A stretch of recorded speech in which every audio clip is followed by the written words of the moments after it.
महारथी कर्ण महाभारत युद्ध के एक ऐसा योद्धा थे जिन्हें अपने पूरे जीवन अपमानित होना पड़ा। जन्म लेते ही उन्हें जन्म देने वाली माता ने त्याग दिया। गुरु द्रोणाचार्य ने सूतपुत्र कहकर शिक्षा देने से मना कर दिया। तब एक ब्राह्मण का रूप धारण कर भगवान विष्णु के अवतार परशुराम से शिक्षा ग्रहण की, लेकिन कर्ण ने कभी भी हार नहीं मानी और अपने बाहुबल से उन्होंने इतिहास में अपना नाम बनाया, जिसके वो हकदार थे। कर्ण के पास इतने शक्तिशाली अस्त्र थे जिससे वो अर्जुन का वध कर सकता था, लेकिन भगवान श्री कृष्ण अर्जुन को बचा लेते थे। आज के एपिसोड में हम कर्ण के शक्तिशाली अस्त्रों के बारे में जानेंगे। आपका हार्दिक स्वागत है सागर भक्ति में। कर्ण महाभारत का वो योद्धा था जिन्होंने अधर्म यानी दुर्योधन की ओर से युद्ध लड़ा था, लेकिन उन्होंने कभी भी युद्ध नीति का भंग नहीं किया और न ही कौरव सेना के सेनापति रहते हुए कोई छल होने दिया।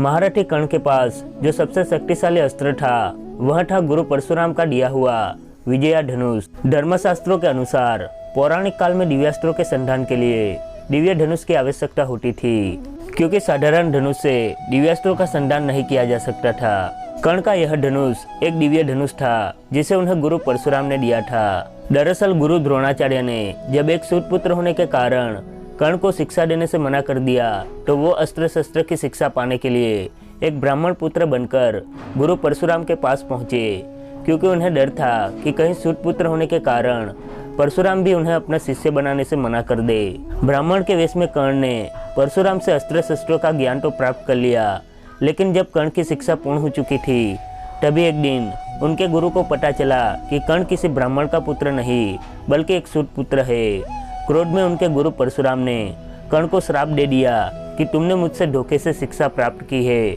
इसलिए जब तुम्हें मेरी दी हुई शिक्षा की सबसे ज्यादा जरूरत होगी उस समय तुम सब कुछ भूल जाओगे।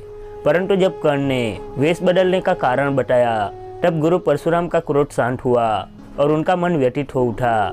फिर परशुराम ने कर्ण से कहा कि दिया हुआ श्राप तो मैं वापस नहीं ले सकता, लेकिन मैं तुम्हें धनुष रूपी एक कवच देता हूँ। जब तक यह धनुष तुम्हारे हाथ में रहेगा तब तक तीनों लोक का कोई भी योद्धा तुमसे जीत नहीं पाएगा। गुरु परशुराम के इस धनुष का नाम विजया धनुष था। महाभारत युद्ध के 17वें दिन अर्जुन और कर्ण के बीच युद्ध चल रहा था। तभी कर्ण ने एक बाण अर्जुन पर चलाया जो साधारण बाणों से अलग था। बाण को अर्जुन की ओर आता देख भगवान श्री कृष्ण समझ गए कि वो कोई साधारण बाण नहीं बल्कि बाण रूपी अश्वसेन नाग है। तब उन्होंने अर्जुन को बचाने के लिए अपने पैर से रथ को दबा दिया। भगवान श्री कृष्ण के ऐसा करने से रथ के पहिए जमीन में फंस गए, साथ ही रथ के घोड़े भी झुक गए। तब वह बाण रूपी अश्वसेन नाग अर्जुन की जगह अर्जुन के मुकुट में जा लगा। ये तो सभी जानते ही हैं कि कर्ण जैसा योद्धा अपनी दानवीरता के कारण जाना जाता है, और उसी दानवीरता के कारण उसे इंद्र की वास्तविक शक्ति प्राप्त हुई थी। यह एक ऐसा अस्त्र था जिसे कोई भी अस्त्र काट नहीं सकता था।